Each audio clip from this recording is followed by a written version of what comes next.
Ayan, go na. Ayan, wow, tignan nyo to. Pakilala ka sir, tapos yung bike mo, sabi mo kung paano Hi, nagawa. my name is Night Owl. So follow nyo lang din ako sa page Facebook and Mantika YouTube. yata ako. Night Owl, Night, Night Owl. Owl. Yes. So ano ginagawa mo pala sa mga bikes? Kino-convert mo? Ito, meron din kami shop sa Pasig, sa Lodge e-bike. So yan, pwede kayo magpa-upgrade doon, magpa-convert ng mga motor nyo kung gusto nyo going electric. Siyempre, Kahit anong kaha. Kahit anong kaha.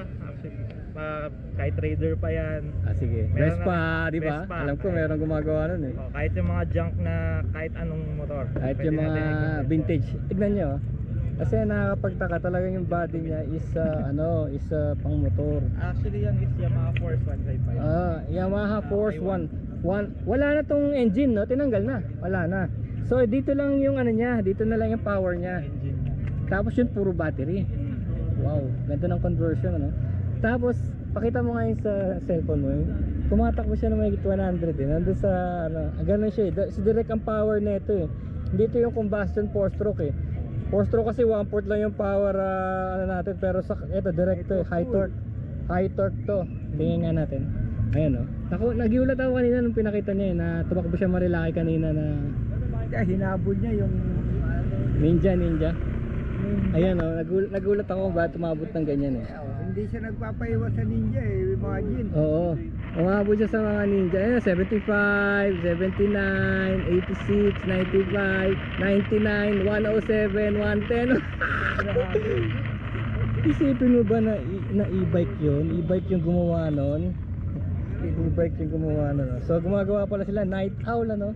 Magkano kaya conversion? Talaga? Well, depende yan sa budget. Oo. Pero Depende. kung basic conversion sa entry level specs, pero more or less 60 to 80,000. Pero kanila na yung motor no? Yung battery. Tapos gaano katagal tong Ang lifespan ng battery, battery. 5 to 8 years. 5 to 8 years tapos ano to yung ilang kilometers? Kilometers, it will depend din sa range. Sa battery, ito kasi 72 volts, 65 Ah. 65 Ah 72 volts. Yes. So Tapos ang range ko naman dito is 120. 120. Wow. So nasubukan ko na siya, so from Pasig to Tayabas, Quezon. Wow. Okay, Galing ano. 110. So nakita niyo yung bilis nakita niyo 110 mahigit tapos 120. Okay, yung isa okay na ba tayo rito? Kasi yung mga preno niya siya pa rin naman eh no? Yeah, Brembo brakes pa rin. 4-pot. Tapos ito yung kinakabit niya parang dash niya. Pasensya na kung may cable tayo kasi may nakabagsak nito doon sa ano. Sa isang. Pero yan. Buksan kaya natin? Yan natin kaya. Ano yan, yung gamit kong panel is Koso. Koso, oo. So working naman lahat yan Yes, working naman siya. Ang nawala lang dyan yung gas.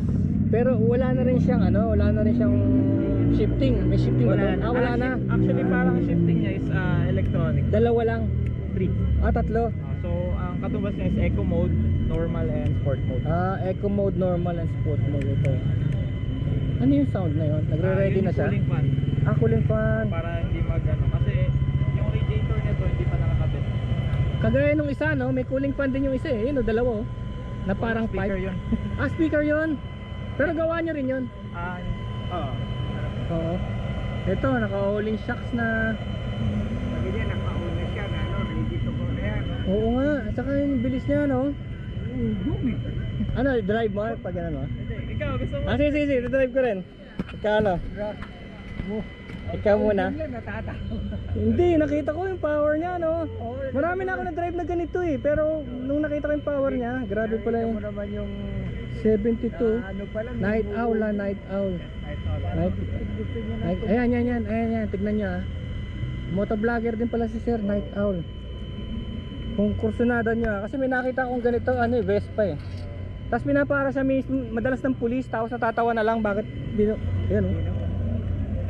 Grabe naman. Bilis eh. Dadah.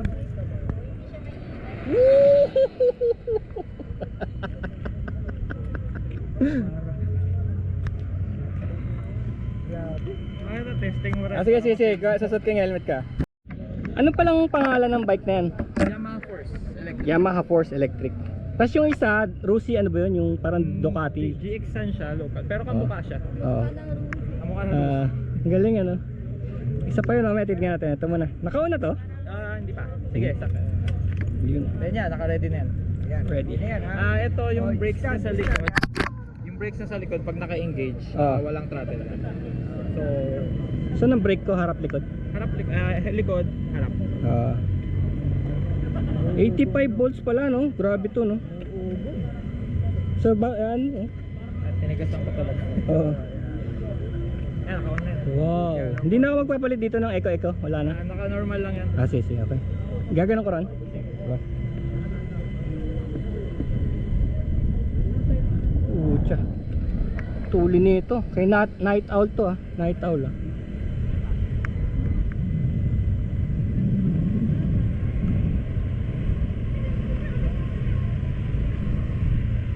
Night owl. Ang ano lang talaga kasi wala kasi siyang sound eh. Walang sound. Pero kung sa ano, nakita ko yung video, nagulat ako. 100 Gs. 100 Gs siya oh. Ayun oh. Ay grabe oh. Yung torque talaga pala, ito pala yung full na tinatawag nila. Yung di ba sa combustion is single piston is 4 stroke, 1/4 lang yung power. Ito yung full. Pag full pala talaga matindi. Kaya pala inline 4, ganun ang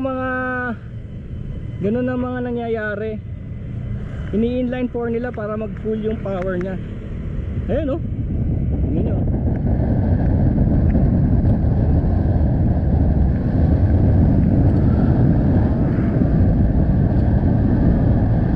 Nakakatakot to. Magaling nila mag-convert. Sobrang tahimik nito oh. Halos ano ba yung kumakalabog? Wala. Ni susi wala. Pati suspension nito, ibang klase. Walang kumakalabog oh. Ang galing gumawa ni Night Owl ah. Wala talaga oh. May narinig ba kayo? Wala oh. Wala. Wow.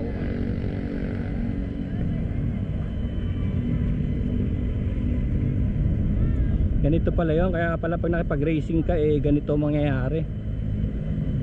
Ganito pala yun sir no. Pag makipag-racing ka no, talagang lahat pala ng power bands niya. Nakapang reset up na rin yung Tsaka ang ganda ng damo gumawa, tahimik, wala man lang kumakalabog, wala man lang ni isa sumusukan.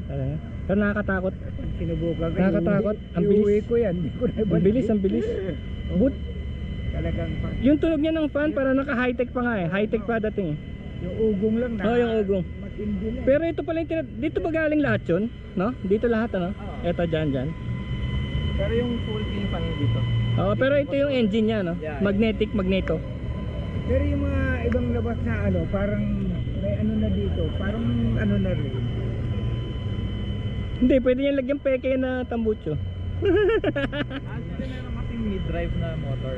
Yung Oo. mid-drive motor, either chain drive or belt drive. Oo. So yun yung makikita mo parang makina ng motor pa rin. Ito wala na no? Kasi wala na to kasi diretso na yan sa lupa eh. Ito kasi yung magneto ba tawag dyan? Hub motor. Hub motor. Sa DC hub motor. Bakit ganun? Sobrang tahimik no? Grabe to. Okay, sama natin isa. Sama natin. Ila-launch pa lang namin, hindi pa namin nilalabas. Ay, di pa nilalabas. Sige, silipin nyo na lang ngayon ha. Okay yun ha. Pero ang ganda ng presyo. Ang galing sir. Nakakatawa. Bang klase. Para bang upgraded na e-bike, hindi yung nabibili sa labas no? Oo. Kasi custom eh. Sa pormahan lang yun. O yan ang vlog natin. Kontakin nyo lang si sir kung gusto nyo magpagawa. Anybody, any type. Paano kung big bike? Pwede rin. Sa bagay, dito rin naman sa baba yun eh, no? Sa lupa rin siya eh. Wala siyang chain, wala siyang belt. Sa lupa pa rin lalapat eh, kasi ito nga. Ayos. Okay, that's it. Thank you.